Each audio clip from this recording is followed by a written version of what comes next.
Cybertruck owners are having service center nightmares. One owner took delivery of Cybertruck.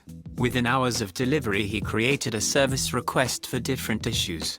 Some of the issues were rail dust, adhesive smudged all over the center tail light, scuff on the plastic trim at the top of the tailgate, left rear seat belt is twisted and glove drawer falls off on hard acceleration.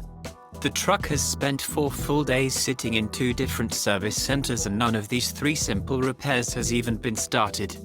Upon checking the app later by the owner, he discovered that almost all of the history of these visits to service center were gone from the app.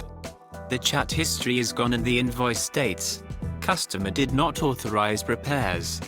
The wait for appointments has been a struggling issue. With a new product launch like the Cybertruck, we hoped Tesla would put aside time dedicated to Cybertruck services, but as per our understanding, there are only few technicians trained to work on the Cybertruck.